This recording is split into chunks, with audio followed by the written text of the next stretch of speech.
Hello बच्चों, Vidyavani channel में आप सबका स्वागत। बच्चों, मैं संजीवनी शिंदे आज लेकर आई हूँ आपके सामने आपके व्याकरण विभाग के एक पाठ को। व्याकरण विभाग का सर्वनाम भाग एक पाठ हमने पहले देखा है। आज हम देखेंगे सर्वनाम भाग 2। तो बच्चों, आज के पाठ का नाम है सर्वनाम भाग 2। तो हमने सर्वनाम भाग 1 में क्या देखा था, 1 मिनट में देखेंगे और फिर आगे बढ़ेंगे। देखो बच्चों, हमने शब्द भेद 2 प्रकार के होते हैं, सव्य शब्द और अव्यय शब्द। सव्य शब्द के 4 भेद होते हैं, संज्ञा, सर्वनाम, विशेषण और क्रिया। इसमें से संज्ञा भेद हमने इसके पहले देखा है। अब सर्वनाम देख रहे हैं। सर्वनाम का भी एक भेद हमने भाग 1 में देखा है। देखो, सर्वनाम के भेद भाग 1 में हमने देखे हैं। सर्वनाम का पहला भेद पुरुषवाचक सर्वनाम और पुरुषवाचक सर्वनाम के उपभेद उत्तम पुरुषवाचक सर्वनाम, मध्यम पुरुषवाचक सर्वनाम, अन्य पुरुषवाचक सर्वनाम। इतनी पढ़ाई हमारी भाग 1 में हो गई है।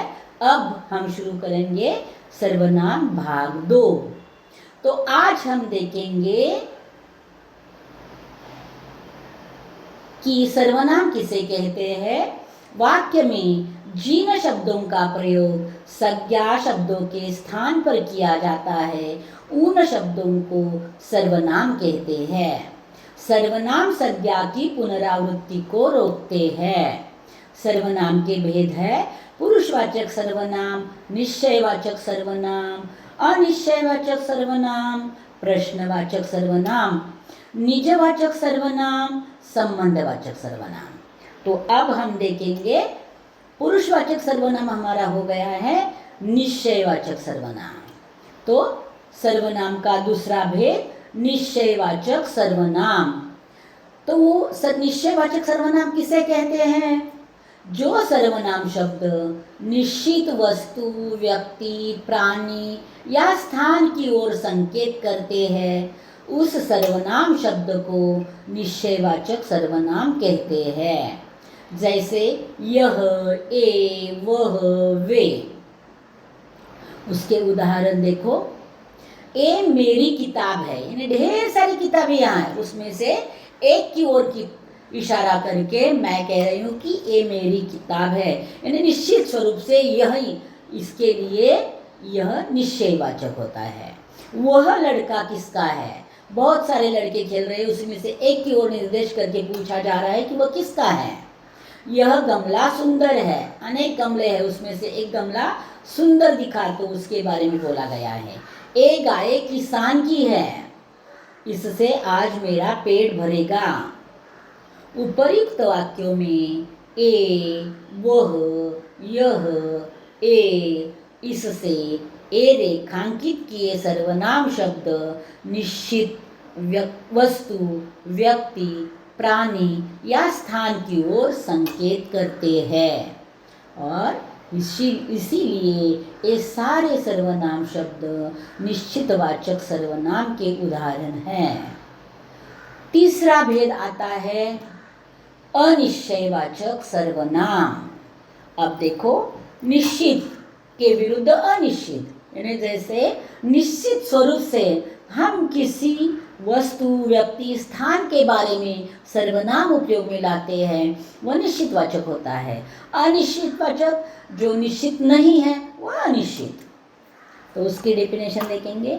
जिस सर्वनाम शब्द के द्वारा किसी निश्चित व्यक्ति, प्राणी, वस्तु या स्थान का ज्ञान नहीं होता उसे अनिश्चयवाचक सर्वनाम कहते हैं।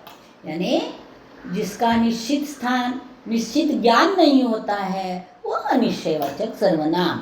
ये ध्यान रखने में एकदम आसान है। उसके बाद सर्वनाम कौन से आते हैं? कोई, कुछ, किसी ने, जैसे कि उसके उदाहरण देखो बच्चों, मुझे खाने को कुछ चाहिए, यानी कोई निश्चित स्वरूप से ये नहीं मैंने कहा कि चपाती चाहिए, नाश्ता चाहिए, बिस्किट चाहिए, ऐसा नहीं कहा है मैंने कहा कि कुछ चाहिए, यानी निश्चित नहीं है, अनिश्चित, कुछ भी दिया तो चलेगा। वैसे किसी से बात चल रही थी, यानी कोई बात कर रहा था तो मैं बोल रही हूँ कि उनकी बात किसी से चल रही थी, किसी से मुझे पता नहीं है, इसके लिए किसी से बात चल रही है पता है, लेकिन किसी से पता नहीं है, तो वह हो गया अनिश्चित वाचक। कोई तुम्हें पूछ रहा है, यानी बाहर कोई आवाज़ दे रहा है तो देखकर मैं बता देती हूँ कि कोई तुम्हें, यानी जो नीचे आवाज़ दे रहा है वह कौन है मुझे पता नहीं, इसके लिए बोल रही हूँ मैं कि कोई तुम्हें आवाज़ दे रहा है, पूछ रहा है। तो पूछ रहा है का मतलब, कोई का मतलब निश्चित नहीं है, तो वह अनिश्चयवाचक सर्वनाम हो गया। किसी ने यहाँ घोंसला बनाया, यानी घोंसला दिख रहा है लेकिन किसने बनाया, चिड़िया ने बनाया या कौवे ने बनाया या कबूतर ने बनाया, पता नहीं है, इसके लिए मैं बोल रही हूँ कि किसी ने यहाँ घोंसला बनाया। कुछ घर यहाँ से दूर है, यहाँ बहुत सारे घर है और कुछ घर, यानी 2 घर है या 4 घर दूर है, पता नहीं है, इसके लिए कुछ यह अनिश्चयवाचक सर्वनाम आ गया।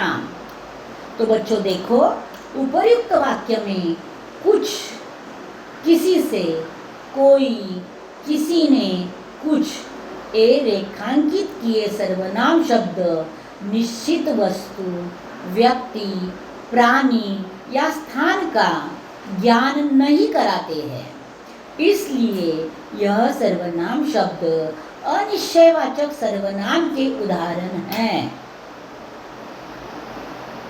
अब हम देखेंगे सर्वनाम का चौथा भेद, निजवाचक। निजवाचक सर्वनाम, निज यानी खुद के लिए, स्वयं के लिए उपयोग किए गए।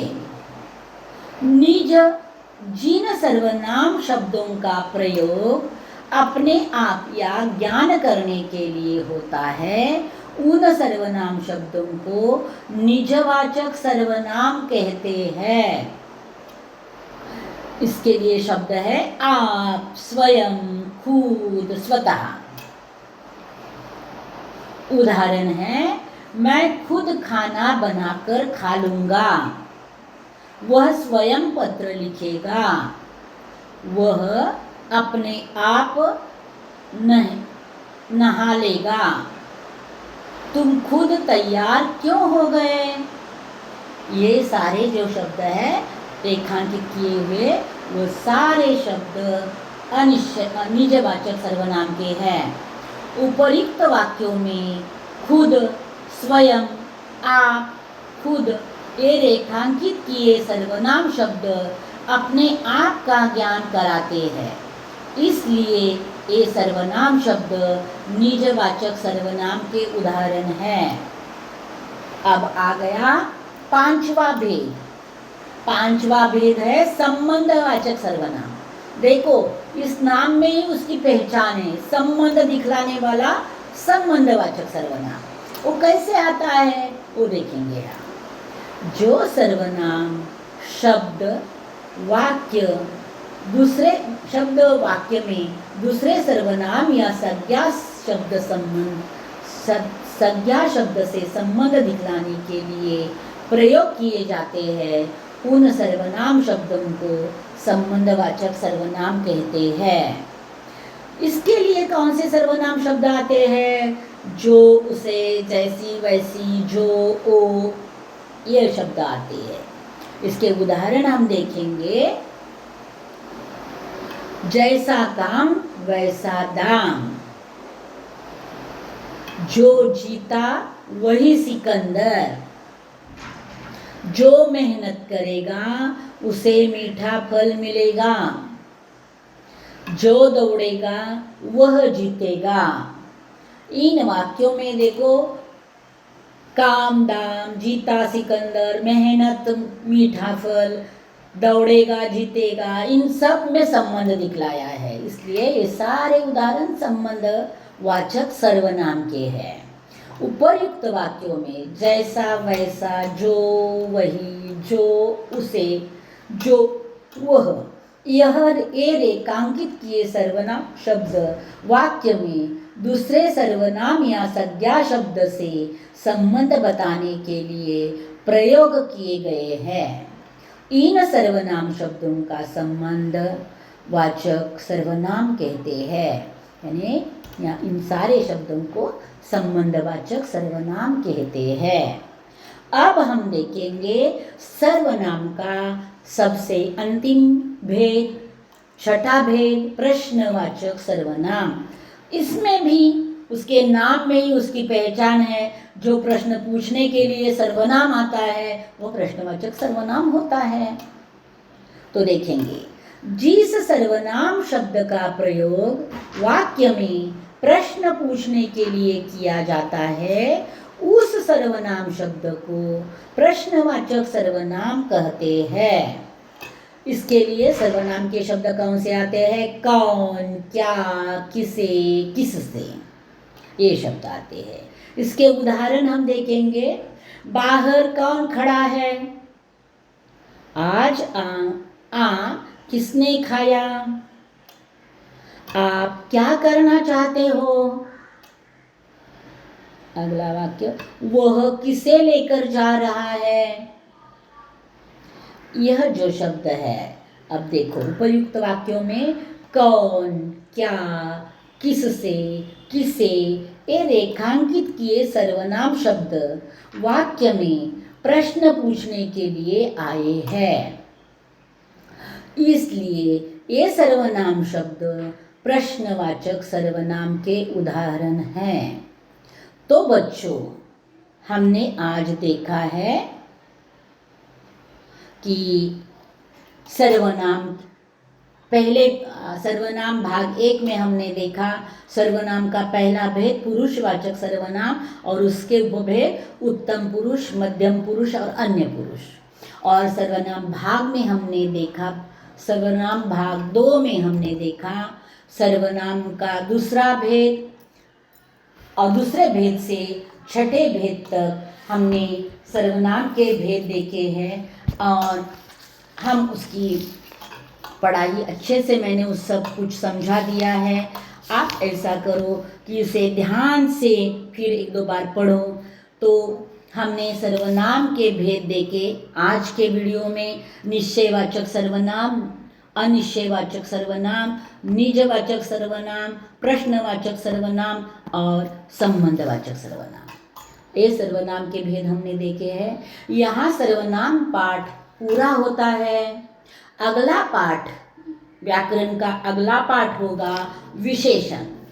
विशेषण पाठ लेकर मैं जल्द ही वापस आऊँगी। तब तक इंतज़ार में रहना। धन्यवाद बच्चों।